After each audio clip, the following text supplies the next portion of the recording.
tenho a honra de receber convidados muito especiais para um assunto que a gente considera muito delicado. Porque muitas vezes você para pensar por que o aumento da violência no país tem realmente sido tão alarmante a cada ano. Nós temos visto cada vez mais números que comprovam isso e em nível internacional, né? Então nós estamos alcançando números muito importantes num ranking que na verdade nós gostaríamos muito de nem participar dele. Nós estamos com 17 cidades entre as 50 mais violentas do mundo, 17 cidades brasileiras.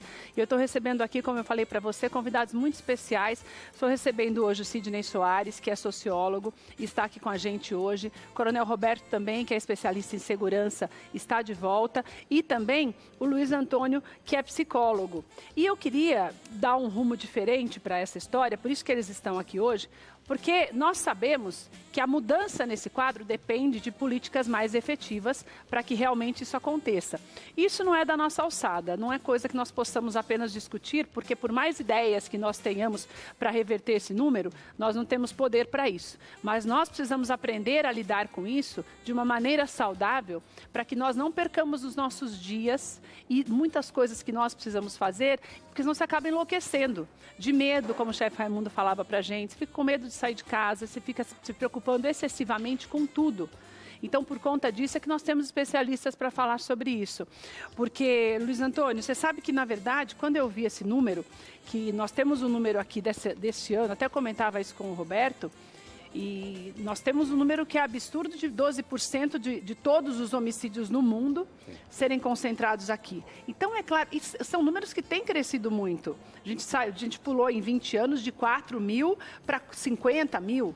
Sim. E isso, no nosso dia a dia, ele acaba afetando demais o nosso comportamento diante das pessoas, a desconfiança, o medo de sair de casa. Você tem percebido isso também, até em atendimentos? Sim. Primeiro de tudo, deixar claro que a violência ela começa a estar dentro de casa de alguma maneira. Então, quando chega no consultório, e é uma violência que eu considero não dita, né, que é muitas vezes pela palavra, por uma ação, por um ato, e no consultório a gente percebe que esse aumento, não da violência explícita, né, do ato agressivo, mas os pacientes chegam reclamando de maus tratos, falta de amor, falta de sentimento. Então, no consultório é percebido sim que há um sofrimento, como a gente chama de um sofrimento psíquico, que ele tem reflexo na sociedade, evidente, né? Que também já deve ser um reflexo da sociedade, né? Que também já é um reflexo da sociedade, até porque hoje a constituição familiar ela não tem mais a mesma estrutura dos anos 40, 50, né? É toda uma dinâmica maior. As pessoas vivem relações muito mais externas do que internas. Não se fala sobre violência, como também não se fala sobre qualquer outro assunto. E tem um termo que eu costumo usar, né? Muitas vezes eu terceirizo a educação do meu filho. Terceirizo para quem vai cuidar, terceirizo para a escola, terceirizo para a rua. Então a família acabou perdendo um pouco deste vínculo de formação do próprio indivíduo. E aí eu vou até aumentar, né? Assim, não só a família nuclear, né? Mas toda a família, todo esse contexto de família. Independente, porque hoje você tem avós que cuidam dos netos porque os pais precisam trabalhar ou porque não têm pais. Então, assim, se expandiu muito esse espectro do que é a família nuclear que a gente tinha há alguns anos. Ou você tem também, né, Sidney? Obrigada por você estar com a gente também. Ou você tem também, na verdade, as famílias tão desestruturadas que acabam gerando também esse quadro de violência e faz com que o aumento seja cada vez maior. Porque a gente percebe também deficiências na educação, na falta de cuidado, muitas vezes de crianças e adolescentes que são criados. A gente vê as comunidades hoje são muito violentas também e são um péssimo exemplo. E você não tem como, muitas pessoas não têm como fugir daquele lugar, né? Esse reflexo também da má educação, da falta de cuidado das próprias autoridades também geram essa violência? É interessante que o Brasil passou por um processo de urbanização dos anos 60, dos anos 70, o chamado êxodo rural, não é? E, ao mesmo tempo que essa urbanização aconteceu, a gente tinha essa tradição do pai de família trabalhar fora e a mãe cuidar de casa, cuidar de família.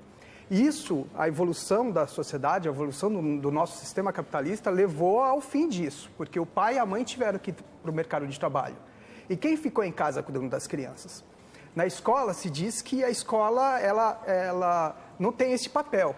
Se a escola não tem esse papel, a gente tinha que ter uma instituição que tivesse esse papel, e a gente não tem.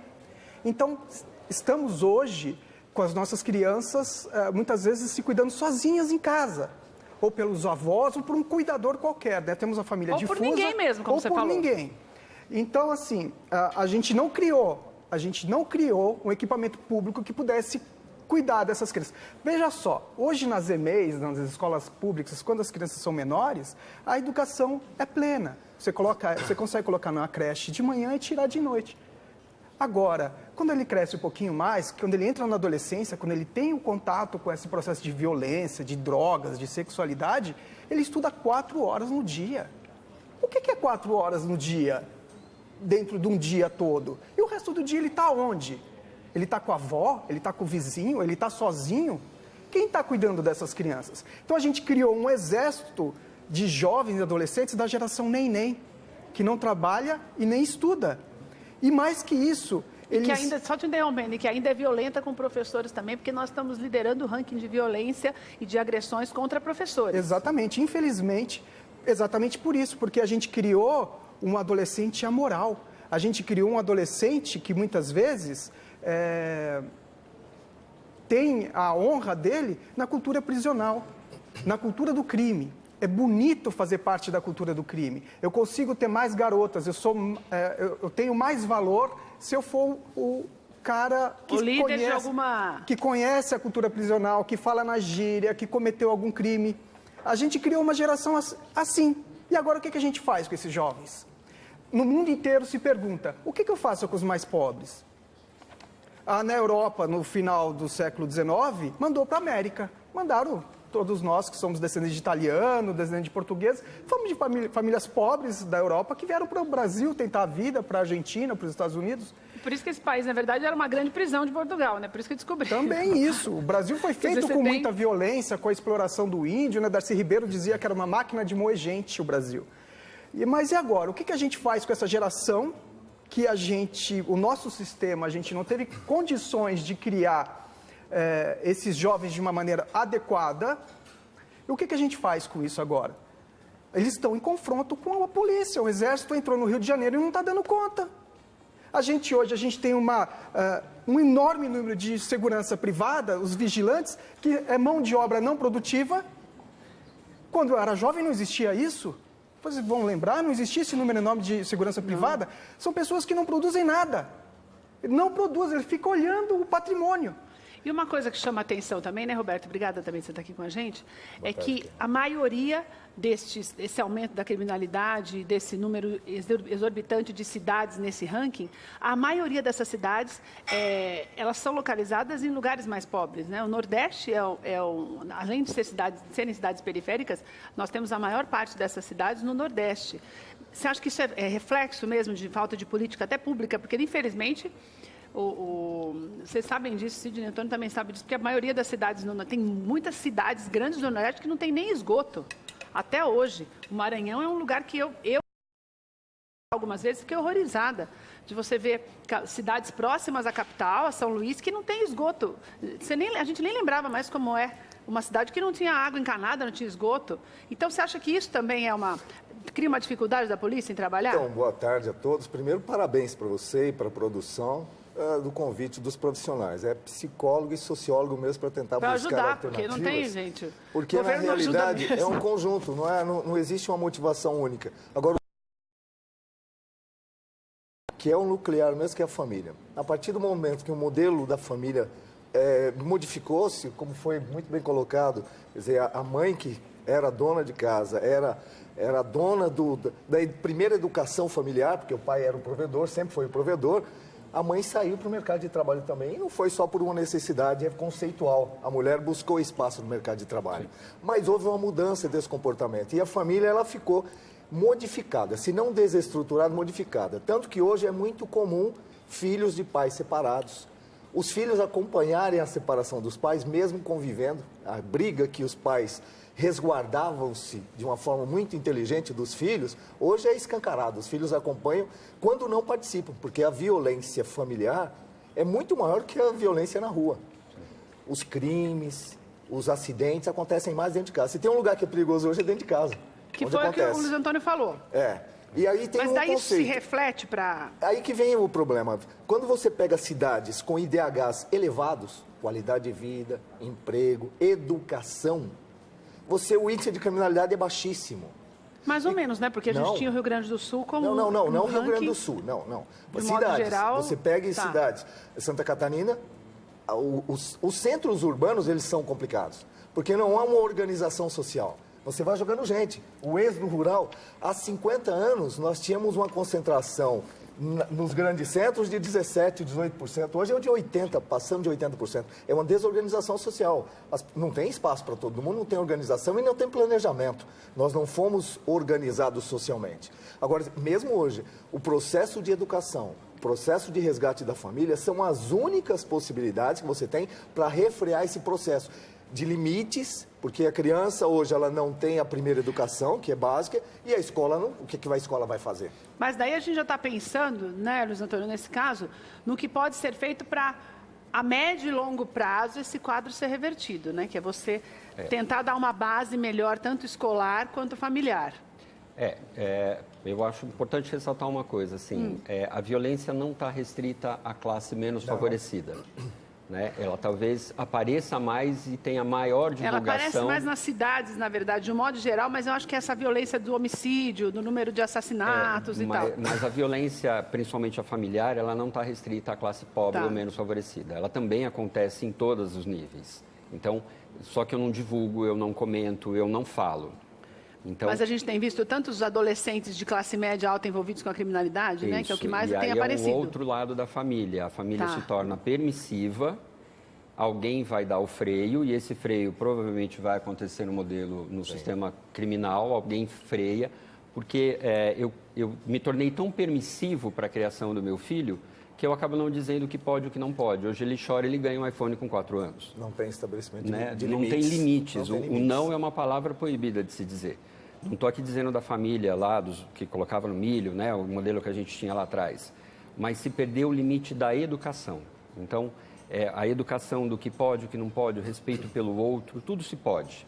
Né? Você comentou da violência com professores. Eu também sou professor e eu vejo isso. O aluno confronta quando você diz, você não foi bem. Como... Respeitar já não respeita mesmo, então, né? Porque não existe o respeito dentro da casa. Qual é a referência que ele tem de respeito? De respeito, se ele não tem para o pai, ele vai ter para o professor de que forma? Porque tudo que é uma questão, que sempre foi uma questão que a família resolveu, os grandes problemas de qualquer geração a família resolvia. A escola não era para resolver problemas, era para consolidar a educação, e a polícia era uma figura extemporânea. Eu não via policial na rua, não tinha problema na minha geração, porque não tinha necessidade. Tanto que os pais, se você ultrapassar esse limite, eu vou chamar a polícia. Se você ultrapassar esses limites.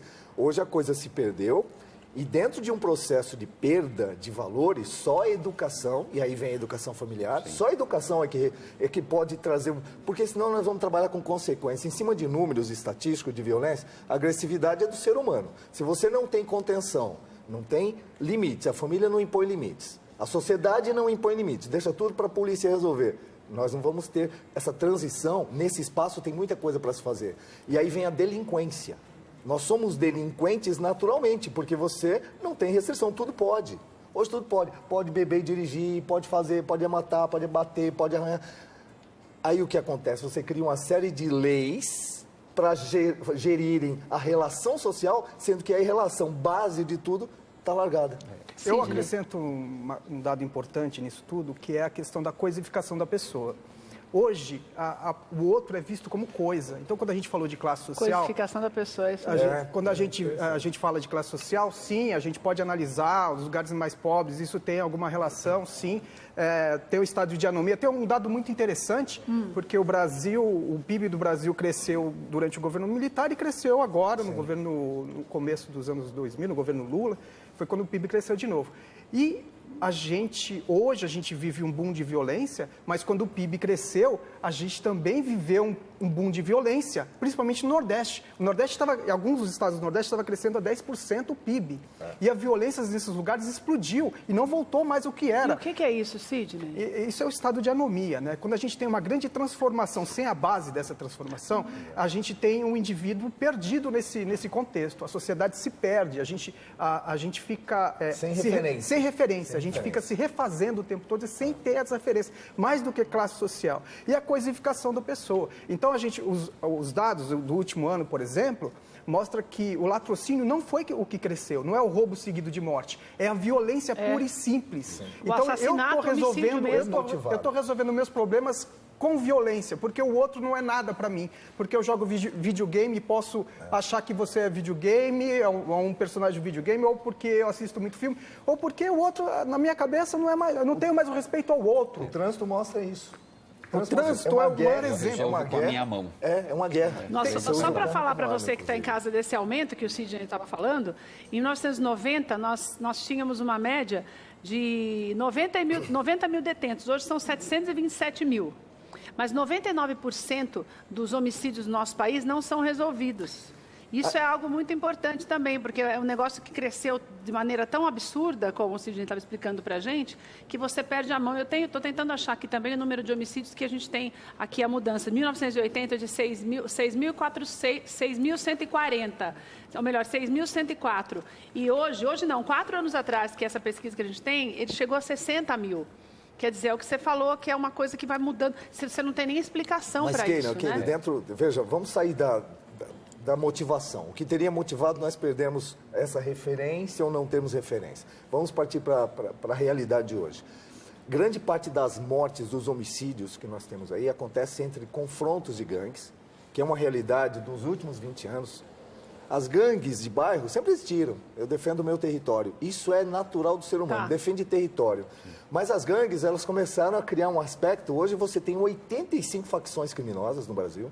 85 reconhecidas. Claro que tem as gigantes e tem as menos impactantes. 85 registradas. 85 registradas. E aí vem o aspecto da violência. A droga, que é o grande viés, e é o grande algoz, e nós já falamos que a droga é o grande algoz da sociedade há mais de 30 anos, e ele vai continuar proliferando.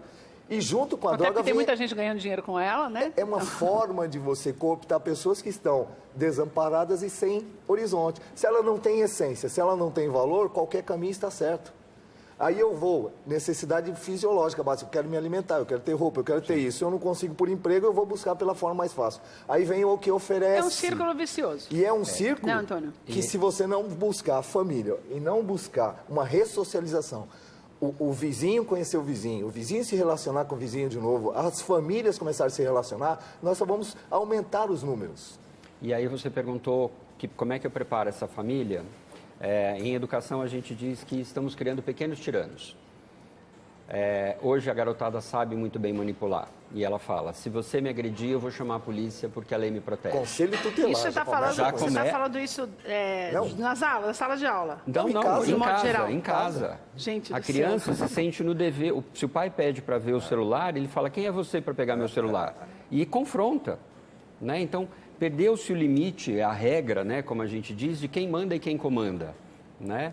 Porque, primeiro, esses pequenos tiranos sabem manipular e manipulam muito bem.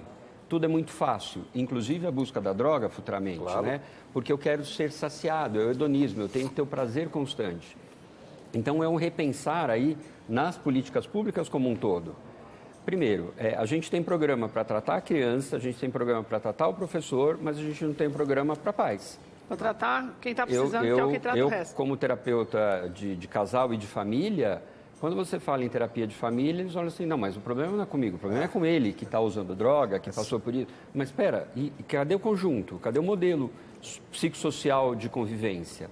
Então, é resgatar papéis. Eu tenho inversão de papéis. Eu tenho filhos que mandam em pais.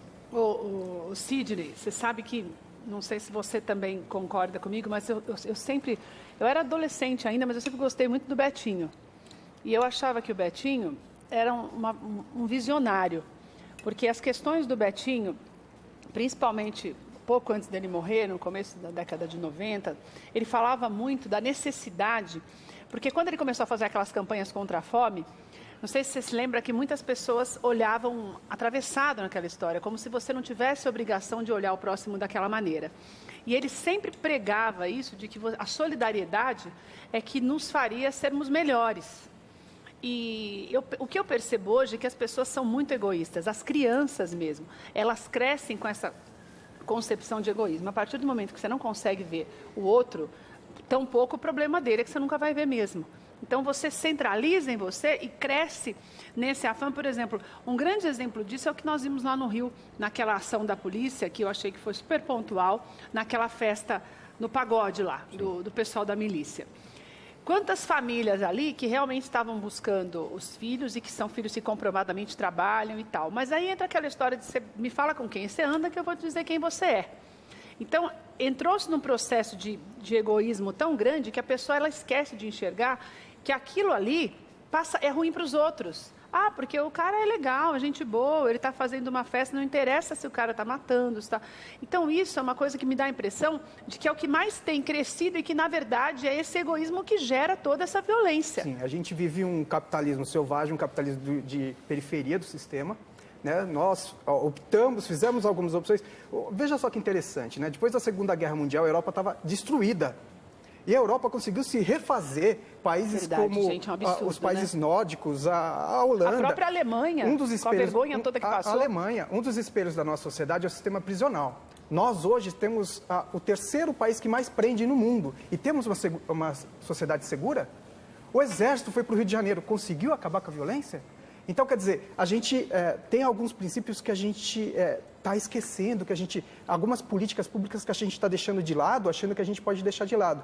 E falando sobre filosofia e falando sobre a sociologia da religião, já que a gente está num canal gospel, eu queria lembrar para vocês de Jesus. A gente está aqui numa sociedade ocidental, num Brasil, muito influenciado pela filosofia do cristianismo. E Jesus deixou uma lei, a mais revolucionária lei de Jesus, a lei do amor, do compartilhamento, da compaixão. E que hipocrisia que a gente vive. Todo mundo se diz cristão e a gente vive na lei do olho por olho.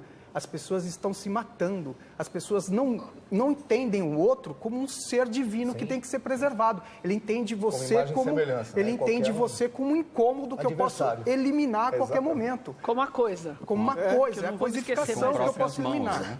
Então, a gente vive nessa crise toda e não existe uma pregação moral que possa resolver isso. A gente resolve isso com políticas públicas. É verdade. A gente resolve isso com ações concretas, porque os outros países resolveram. E nosso país era para ser o melhor de todos, porque a gente não tem guetos, a gente se mistura, a gente se dá em brancos e negros, apesar de um racismo, sim, implícito, nossas famílias... Mas nem se compara com o que a gente vê no restante do mundo. Pois é. Então, nos Estados Unidos, os negros vivem em guetos, com os chineses não se misturam. A gente se mistura, a gente tem essa coisa boa dos brasileiros. A gente tem tudo para dar certo, né? Então, a gente tinha tudo para dar certo e a gente não está conseguindo isso.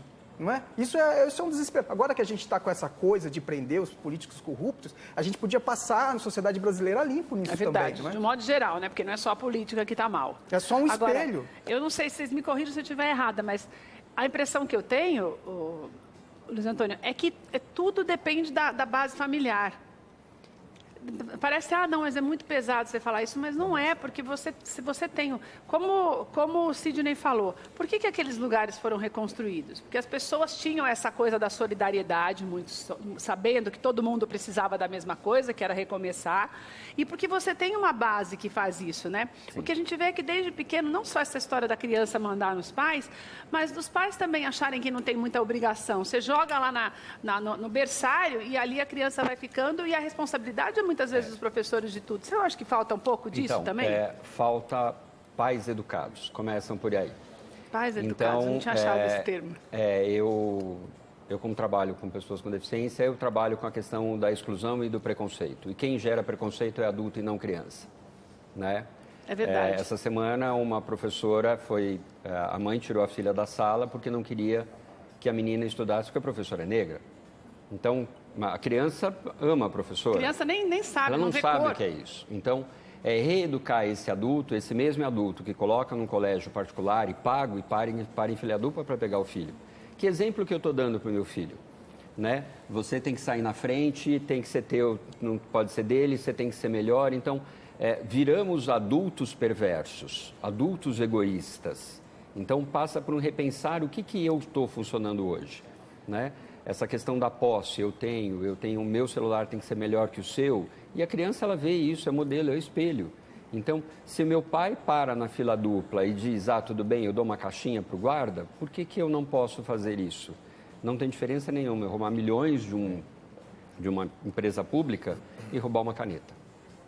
E o que eu percebo também, Sidney, até estava conversando com o Sérgio Raimundo sobre isso, que antes de começar o programa, que hoje você não pode nem pensar, as pessoas, por exemplo, na década de 60, quando houve todos os movimentos pela democracia e tudo, com tanta perseguição, os jovens, eles tinham um objetivo. Não interessa se eles eram exagerados na maneira como se expressavam, mas tinha objetivo. As pessoas elas se uniam porque elas sabiam exatamente aquilo que elas achavam, consideravam necessário para uma vida melhor e aquilo que elas achavam que era ruim. O que eu percebo hoje é que as pessoas não sabem mais. Você sabe, eu queria que fosse melhor, eu queria ganhar mais, eu queria uma casa melhor, ou um carro melhor, porque o fulano tem um carro bom, mas você não tem objetivos. A maior prova disso são as manifestações que nós vimos. Temos visto ao longo dos últimos 3, 4 anos, quando tudo isso começou. As pessoas, se você para perguntar, mesmo quando você vê as entrevistas mesmo das televisões, a pessoa não sabe direito o que ela está ali. Não sabe que tem que mudar, mas não sabe o quê. Então, eu acredito que isso se reflete no voto, que se reflete em quem você elege, que também não sabe o que está fazendo ali. Então, na verdade, você cria um círculo que você vai... Só que você vai andando para trás, né? É como se você tivesse... ao invés de você inventar uma roda melhor, você estivesse reinventando até ela se tornar quadrada de novo. Essa é a impressão Eu lembro que você quando, nos anos 80, o governo Brizola criou os escolões, os CIEPs, e depois fecharam, né? E era igual aquele SIAC lá igual depois. os céus, né? É. Então, eu vejo hoje, a gente vive com essa geração que era para ter sido criada e educada no CIEPs e não foi. Então, quando a gente vê esse tipo de coisa, a gente está vendo o resultado desse investimento em educação que deixaram de fazer. Exatamente, é o processo. E o que muitos dos jovens querem hoje? Qual que é essa perspectiva de futuro que você... Eu quero ter o corpo bonito. Eu quero ter um iPhone. Eu trabalhei com jovens em liberdade assistida e, às vezes, a gente arrumava um serviço de meio período para ganhar um salário. Ele ganhava, o que ele ganhava no mês, ele ganhava em um dia no tráfico de drogas. Se dá mais lucro vender drogas, como que eu vou falar para ele que é mais legal fazer outra coisa? Se a nossa sociedade só dá valor ao lucro. Não faz sentido. Mas essa é a grande transformação dos últimos 40 anos, com certeza. Nós saímos de uma sociedade do ser. Você ser era, eu quero ser tal coisa, eu quero estudar para ser, eu quero estudar para ser, eu quero conquistar para ser. Né? Para o ter. E o ter é o capitalismo. Com quanto você se satisfaz? Quanto mais você tem, mais você quer. E o ser te dava o conhecimento, o saber. Quanto mais eu... Tanto que eu fiz várias faculdades, eu estudo, até hoje eu estudo, porque a minha essência, ela se consolida pelo ser. Quem acaba tendo. Quem tem, eventualmente não vai ser. Por isso nós temos pessoas que têm e não são. Elas não têm estrutura. Tem dinheiro e não tem estrutura. Por isso elas buscam desse caminho. Aí vem a questão. Não é quem tem dinheiro e quem não tem dinheiro. O problema não é econômico. Porque o valor da essência o dinheiro não compra. Mas tem uma coisa também que, falando desse negócio da educação, que na verdade existe uma deseducação, por exemplo, porque hoje você não precisa estudar muito para passar de ano. Você não precisa estudar muito para entrar numa faculdade, você não precisa estudar muito para nada. Não é, Sidney? Não é, Antônio? Não é, Roberto? Isso não é educação. Não é verdade? Só até... Você acha que eu estou exagerando? Não, mas assim, só buscando essa coisa do ter, né? Eu atendo jovens no consultório hoje que estão entrando em depressão porque eu tenho que ter R$1 milhão aos 30 anos. Eu tenho 30 anos e ainda não tenho e R$1 milhão. Ainda não tenho R$1 milhão, eu não tenho carro, eu não tenho... Quer dizer assim, eu não quero isso. Eu quero... E questionar que eu não quero ser isso... Por isso tem um número grande de aumento de suicídios, né? O caso recente, mais recente, do Bandeirantes, né? Os outros colégios da Zona Sul e Zona Leste, porque assim... Tem uma exigência muito grande, isso já acontece no Japão com os jovens no Japão, o grau de exigência. Também se matam. Então, eu tenho que mostrar para a sociedade que eu virei alguma coisa, né? Eu tenho que provar que eu sou, eu tenho que ter, eu tenho que ostentar, como essa geração mesmo fala. Então, o que eu percebo hoje, principalmente na questão da educação e na questão da família, se você não tiver um carro, se você não tiver um telefone, você não é ninguém, né? E quando eu vou para a rua e o meu colega não tem, é mais fácil eu tirar dele. Ou ir para descaminhos, né? Tanto é que a classe média, jovens de classe média acabam praticando furtos com uma facilidade, porque acha fácil. Sim. Não tem o não, né? Não tem o, pera, mas você trabalha, você ganha. Então, falta a questão do limite. É porque está na turma do NEM. Tá na turma do NEM. Mas agora temos essa geração de adultos ou jovens, né, formados dessa maneira, sem essa consciência que a gente aqui, enquanto pensadores, né, gostaríamos que tivessem. E agora, o que a gente faz com o Brasil? Nós somos o reflexo das políticas públicas que nós escolhemos há 10, 20, Até 30 anos atrás. Que é o que Mas você essa é a questão. Porque quando nós falamos em Estado, o que é o Estado? São pessoas porque que eu falei. exercem atividade. Daí a pessoa Quando também não você está pega, da preparada mesma para o cargo forma que que ele exerce, o já DNA era. fisiológico, biológico, ele é transmitido, o social também é. Então, quando você pega da geração do nem trabalha, nem estuda, é essa geração de 30, não é de 15, não, de 30, 35 anos, que vai transmitir o quê para as próximas gerações? Porque eles estão em casa, os avós estão cuidando, os pais estão cuidando, ele não vai sair de casa, ele nem quer casar mais, ele vai estar sobre o que o aposentado, que era a pessoa que deveria, ao final de um período de vida, ser acompanhado pelos filhos, pelos netos, hoje ele sustenta os filhos e os netos. Então, se nós não revertermos o processo, e aí você só reverte processo social com educação. Não tem outro. Não é medida, não tem outra medida. Saneamento básico é fundamental, emprego é fundamental. Mas se a educação, eu entender por que a educação é fundamental, porque ela estabelece os limites, o conhecimento, o que eu posso, o que eu não posso, o que eu devo, o que eu não devo. E a nossa geração é permissiva. A geração de hoje é permissiva, tudo pode, tudo pode, tudo pode. O Sidney, a gente tem a cidade de Natal como a quarta mais violenta do mundo. E a gente tem um número de habitantes pequeno ali, se comparado com São Paulo, com as demais. Num lugar como esse, que nós não podemos dizer que é o estado mais pobre do país, o Rio Grande do Norte, não é isso. Até foi constatado nessa pesquisa que, na verdade, isso acontece em razão a muitas facções que estão se proliferando ali. Em nível social, existe uma maneira de reverter isso? Bom, assim, a médio prazo? Porque quando a gente fala de educação, eu sempre acho que demora mais. Sim. O que aconteceu é que, primeiro no Rio de Janeiro, com o Comando Vermelho, né, que influenciou e deu a filosofia para essas ideias. Educou. Mas a gente não pode mais nem falar em facções. Não. Hoje a gente tem que falar em máfia. Hoje o Estado brasileiro está correndo risco. A gente tem máfias que estão tomando conta do Estado, passo a passo. Depois dos ataques à sociedade de 2006, a tal da facção paulista se organizou e ramificou no Brasil todo. E ela está se qualificando.